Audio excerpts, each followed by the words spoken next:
L'Exode, chapitre 15.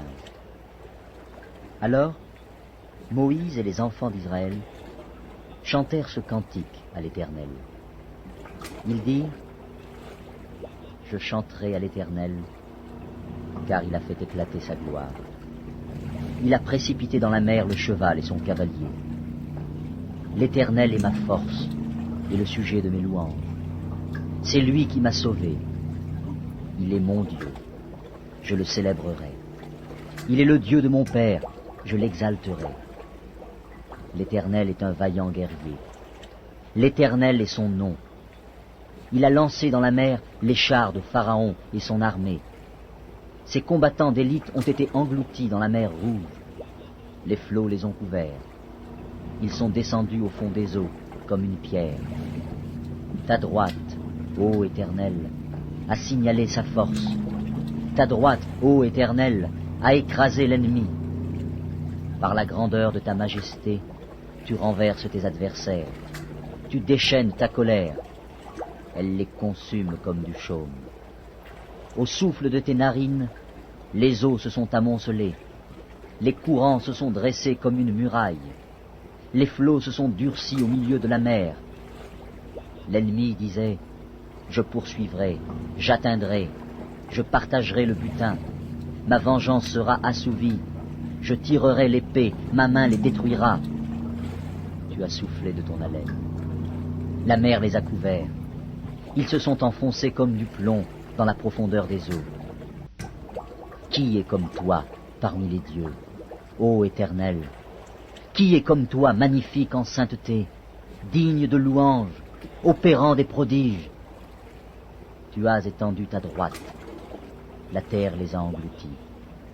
Par ta miséricorde tu as conduit, tu as délivré ce peuple. Par ta puissance tu le diriges vers la demeure de ta sainteté. Les peuples l'apprennent, et ils tremblent. La terreur s'empare des Philistins. Les chefs d'Édom s'épouvantent. Un tremblement saisit les guerriers de Moab. Tous les habitants de Canaan tombent en défaillance. La crainte et la frayeur les surprendront. Par la grandeur de ton bras, ils deviendront muets comme une pierre, jusqu'à ce que ton peuple soit passé, ô Éternel, jusqu'à ce qu'il soit passé, le peuple que tu as acquis. Tu les amèneras, et tu les établiras sur la montagne de ton héritage, au lieu que tu as préparé pour ta demeure, ô Éternel, au sanctuaire, Seigneur, que tes mains ont fondé. L'Éternel régnera éternellement et à toujours. Car les chevaux de Pharaon, ses chars et ses cavaliers sont entrés dans la mer, et l'Éternel a ramené sur eux les eaux de la mer. Mais les enfants d'Israël ont marché à sec au milieu de la mer. Marie, la prophétesse, sœur d'Aaron, prit à sa main un tambourin, et toutes les femmes vinrent après elle, avec des tambourins et en dansant. Marie répondait aux enfants d'Israël, « Chantez à l'Éternel, car il a fait éclater sa gloire. Il a précipité dans la mer le cheval et son cavalier. » Moïse fit partir Israël de la mer Rouge. Ils prirent la direction du désert de Shur, et, après 3 journées de marche dans le désert, ils ne trouvèrent point d'eau. Ils arrivèrent à Mara, mais ils ne purent pas boire l'eau de Mara, parce qu'elle était amère. C'est pourquoi ce lieu fut appelé Mara. Le peuple murmura contre Moïse en disant, « Que boirons-nous » Moïse cria à l'Éternel, et l'Éternel lui indiqua un bois qu'il jeta dans l'eau, et l'eau devint douce.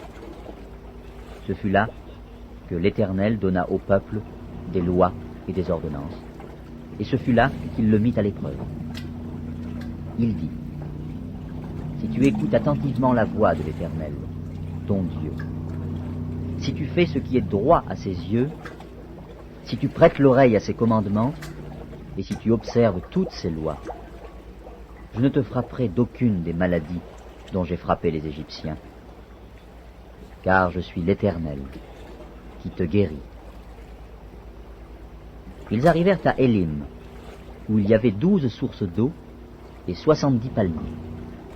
Ils campèrent là, près de l'eau.